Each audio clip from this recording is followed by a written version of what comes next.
Hey, it's A Nikki Beyond the Scene, and welcome back to my channel. And today we are talking about Love is Blind Season 7.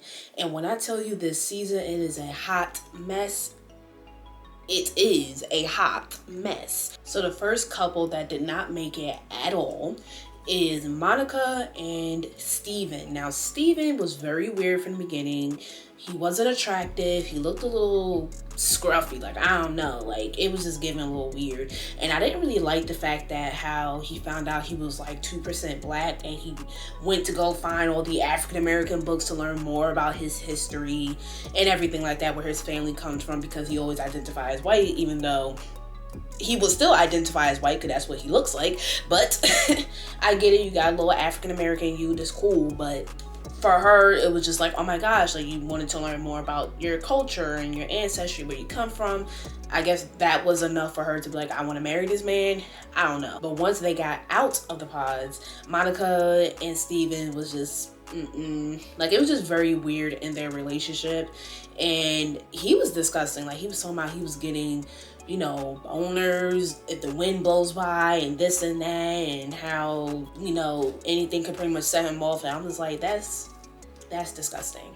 And I'm like, Monica, are you attracted to that? And then eventually they just didn't work out, because I think she ended up, after some point he was just having a lot of doubts about marrying her anyway. So it was just like, I just did not see the chemistry between the two. And then eventually she ended up finding out that he was either texting another girl, seeing somebody else. It was text messages, whatever. But she ended up finding out because he does like a sleep test, and I guess, I don't know, he goes with other people to do this sleep test or something like that. I really don't know. But the point is, she was looking at the text messages, she ain't like that, and he over here playing games with her, and it just didn't work out. He was very weird. And then even when he was talking to I think it was Taylor, when they was at the I think they was in Mexico, and when he was talking to Taylor, and he just kind of started going off on this whole, like, I don't even know. I don't even know. He was just talking about, oh, you know, if a woman want to give you, we're gonna say fellatio, and you just gotta control urges, whatever he was talking about. I'm just like, this man is weird. Although before he started going off the deep end, I was kind of on his side when the fireworks went off and he wanted to, you know, finish having a serious conversation with Garrett. I understood that much. I felt like that's something that Monica shouldn't have gotten upset about, because let's be real, Monica seemed like she gets upset very easily, very annoyed easily. So I'm just like, girl, I don't think you need to get married, because it seemed like every little thing just kind of sets you off. But in that particular moment, I was on Steven's side. I'm just like, if he's having an important conversation with somebody, he's not going to stop mid-conversation and be like, all right, let's go look at the fireworks because this is happening. And I get it, she wanted to look at the fireworks with him, but it's like, he chose the important conversation, at least to him was important, over some fireworks that you literally could see at any given point of the year, depending where you live at. Come to the hood, you want to have fireworks every day. She was mad about that, but I just don't think there was a match at all. Like, she seemed very annoyed by him. He's very, like, weird and very, like, yeah, I love you, blah, blah, blah. Like, it just was not giving. So I was like, yeah, this is not it. Now, the next couple, Garrett and Taylor, they're boring to me. They're the scientist, the physicist, and whatever she is. They're cool, but they're boring. And honestly, one of the few hiccups I guess I can say is when she found out that he ended up liking the message of somebody that he used to mess with, I guess, or dated, whatever.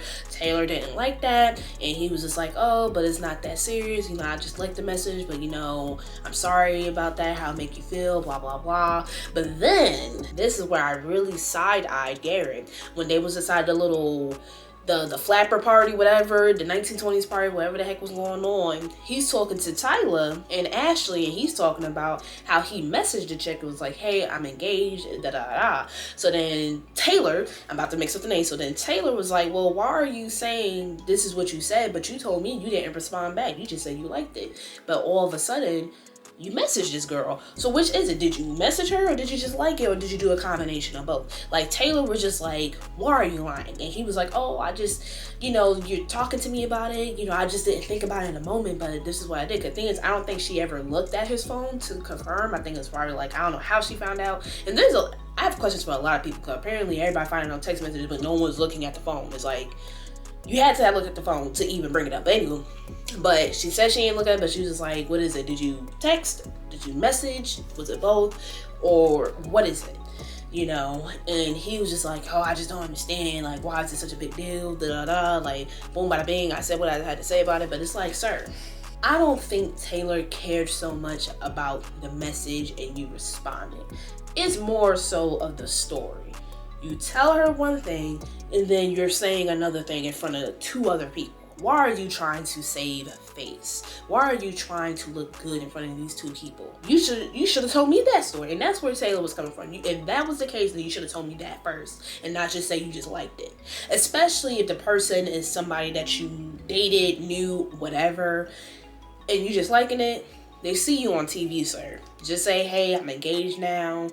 Boom, bada bing, leave it at that. But that's what she was mad about. But like I said, the couple is boring. I don't really care about them. And we're going to move on to the next couple. Tim and Alex. First and foremost, I didn't feel the connection. I felt like it was very forced. It felt very like, okay, we're just doing this experiment together because we have to. Like, I didn't really feel it. I didn't see it. It is what it is. But Tim just strikes me as the guy that if it isn't his way, it's the highway. And I just felt like it was just not working at all. He was a very much, and it's so funny because he said when he was in like, I think when they was in Mexico, I don't really remember, but he was somewhere, they were somewhere, and he was basically like how he didn't want to argue over little things. He didn't want to, you know, be that person to get out of character because that's just not him. You know, he's above that and everything, blah, blah, blah. And Alex was like, okay, I understand. But apparently in Mexico, well, not apparently, it happened, but they was in Mexico, they had a really huge argument. Now, Alex did get a little handsy. She put, you know, she covered his mouth, and I thought that was a little wild because I feel like if you know, going back and forth, you don't even have to put your hands on nobody, even though she didn't hit him. But it's still like, it's disrespectful. You don't ever try to cover somebody else's mouth because you want them to be quiet. And it's like, for all that, just walk away. If it's not coming to a conclusion, you walk away. But, you know, she did that and he did not like that. So I was on his side for that because I'm like, you don't do that to people regardless of what's going on. You don't put your hands on nobody. And I understood it from that part. But it just seemed like they just didn't really get along because she lived a completely different lifestyle. He lived a completely different lifestyle. She thought one way and he thought another way. And I think from at least from the first time they was trying to talk it out, it just wasn't working. It just was not. Like, I don't think it was working for the both of them. I think, again, they were just trying and trying. I'm just like, y'all not meant for each other. I don't know what it is about these people that be going on these shows talking about they want to get married when they are absolutely not ready to get married. And Alex is definitely not ready to get married at all. And y'all saw her house. It's hoard central in her house. But here's the kicker: when they broke up. So when they just, you know, when they broke up, whatever, you know, he comes to her crib or whatever. I think it was a crib or Netflix crib, I don't know, but they in somebody's apartment. So he comes over and he's basically like, you know, I still think it was like a built up from like the time the argument they had in Mexico and all the little splats that was going on. And he was just kind of fed up, right? And then Alice was like, yeah, you know, I'm trying, you know, my best to understand you, but it seems like you're not expressing yourself. Like, you're expressing yourself, but you're not really expressing yourself. And then here's my thing with Tim. He's the type of person that's going to do things whether he likes it or not. But when the time comes when he has to complain about something, he's going to bring up every single thing that he's done and then try to throw it back in somebody's face as if it was like the worst thing he has ever done. He shouldn't have done it and how it made him feel. And I'm the kind of person is like, if I don't like something, if I don't feel like doing something, I'm going to vocalize that and I will not do that thing. That's how I am, because I'm not here to waste my time and I'm not here to waste anybody else's time. If I don't want to do it, I will not do it. Tim is the kind of person that's going to do it and throw it back in your face whenever he feels like something that's not right or whatever the case may be. He's going to use it against you. He doesn't just do things just for the good of things, just in good faith. And in this moment, he's talking about how he had cooked for the family, which was a very beautiful thing. I think him cooking for the family was cool. You know, the food was good, because for me, I wouldn't cook for the family, especially they don't know how I cook. I don't know their taste buds. I think we just gonna go out to eat. I paid for the bill. But he did a very nice thing by cooking for the family and they enjoyed the food. So I think that was cool. But somehow in this moment, he's saying that he was tired, he didn't want to cook for the family and this and that. Like, he had so much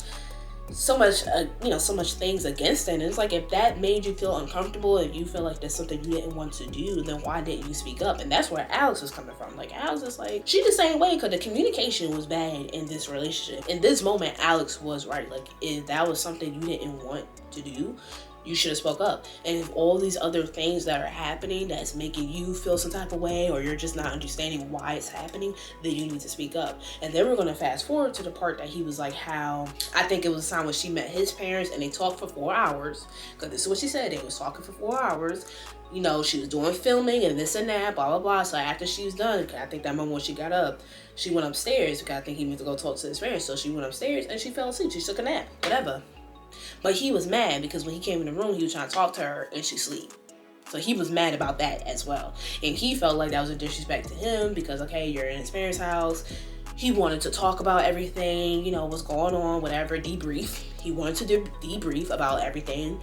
And he just felt like she was ignoring him. And she was like, but I was asleep. Like, I don't know about y'all, but if I see somebody sleep, I'm not disrupting your sleep at all. I'm not going to interrupt them. I'm not going to wake them up, especially if it's not that important, to be completely honest. If it's not that important, I'm not waking you up. He felt like his debriefing session was important. And it's like, she's clearly tired. It's like, I just felt like he just was not understanding that, like the principle behind that. Like, she's tired, she's asleep. Why do you feel like what is it that you want is so important in this moment that you're willing to ignore her needs right now? And that's why I said he's the kind of person that's very much, if it isn't his way, it's the highway. And he only considers his feelings. He doesn't consider the feelings of other people because it's always in the lens of how he feels and what he thinks will be best for him in the end result. He does not care about Alex. He does not care about marriage. He only cares about marriage if it's in the lens that he wants it to be. And at this particular point, he don't even know what he wants it to be because it's either this, it's that, blah, blah, blah. It's like, why come on a show if you feel like you gotta control a person? Okay, maybe probably wasn't the best time to take a nap. Okay, maybe, but she's tired. And I feel like as somebody that, you know, you sleeping with, you in the house with, you also working just like her, because y'all both are filming, it's bound to happen. She's tired. It should be understood. But it's like he couldn't even understand it from that perspective because he just worried about his feelings. It's like, well, I just want to talk to you. I just felt like this. I just felt like that. I just felt like that. Tim, goodbye. That's why you don't got no hair. Moving on. And now we're going to talk about Ashley and Tyler. Tyler has kids because he is allegedly a sperm donor. That's the story that he told. I don't think Ashley and Tyler are going to make it to the altar because I just finished episode 11. So if you guys are wondering, like, what is she talking about? If you watch this video, it's going to be a lot of spoilers. So I would recommend for anybody who made it this far, watch the rest of the episodes before Wednesday comes, because that's when the next episode is going to come out. And we're going to get back. But anywho, Tyler has kids. He says that he was just a donor. You know, he's not really, you know, he's not involved or anything like that. Because that's what Ashley was worried about. We are set to get married. I'm thinking I'm the only one.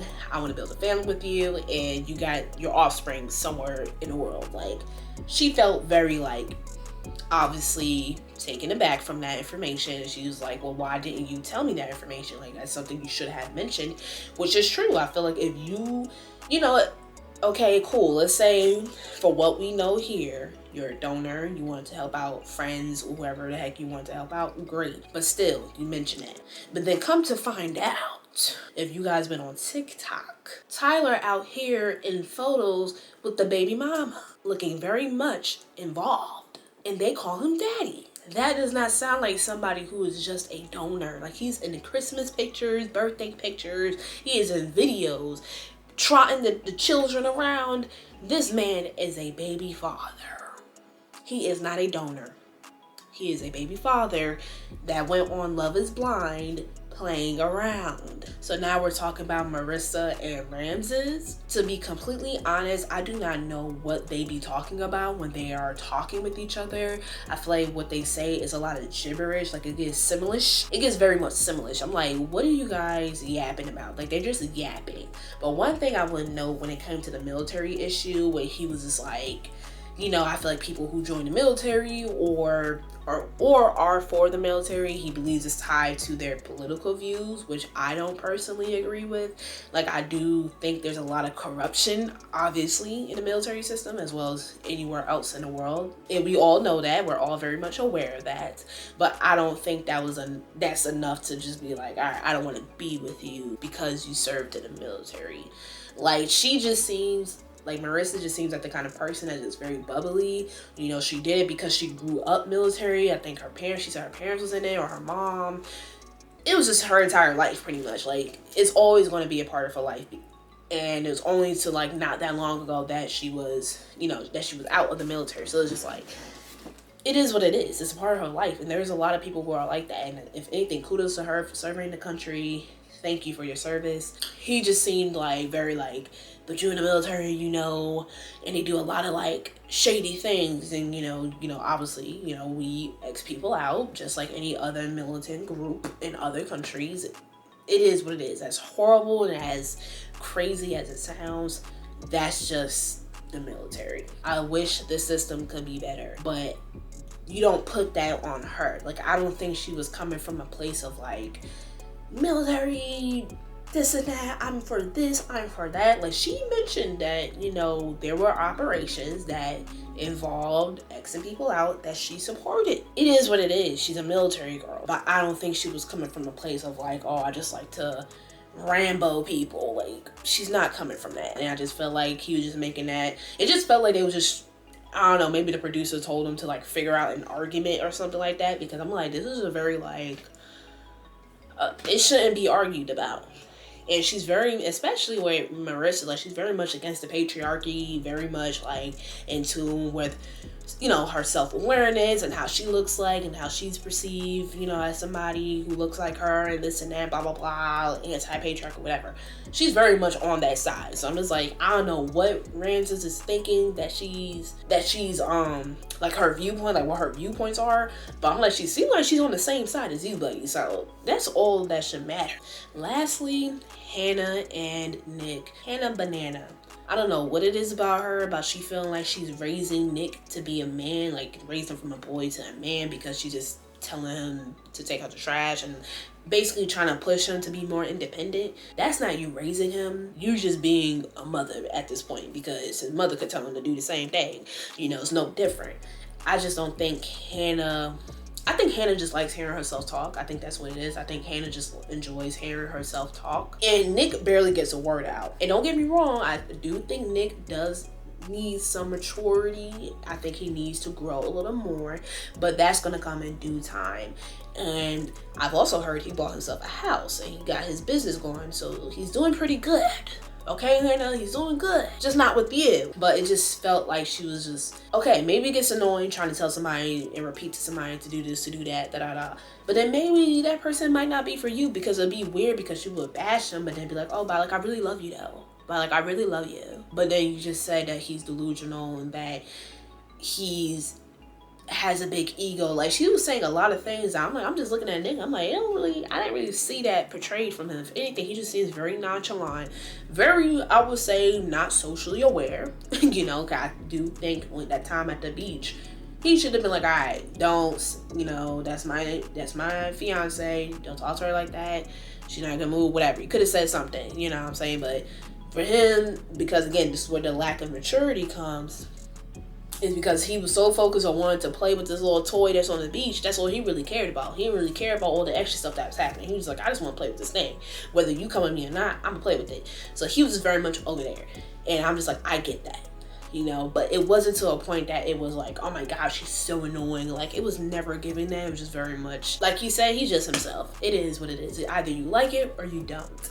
And I just feel like Hannah was just trying to force it because she was just so focused on like, I want to get married and this and that, and, you know, I'm on my own. I've been kicked out at 18, so blah, blah, blah. And it's like, just because you got kicked out at 18 and had to grow up essentially, that doesn't mean Nick would have to magically start growing up. Like, he literally had it good. His parents took care of him, and he was in the house. They didn't have to pay rent. All he had to focus on was his car, himself, insurance. That's all he had to focus on. So it's just like, he was good. And I don't shame nobody for living with their parents. If it helps out, it helps out. But I do believe the parents should probably put more independency in him, but probably pushing him to do other things, like, hey, just be more independent, this and that, blah, blah, blah. They could have. But at the same time, it ain't the end of the world. And I feel like Hannah was treating it like it was the end of the world. Like, oh my gosh, like, you don't know how to do this for yourself. You don't know how to do this for yourself. I just feel like I'm raising you. And it's like, Hannah, then maybe he's not the one for you. And she's trying to, like, project a lot of things. Like, okay, Nick grew up in a good home, and you didn't. Like, and we saw that when we saw her parents. It was like, oh yeah,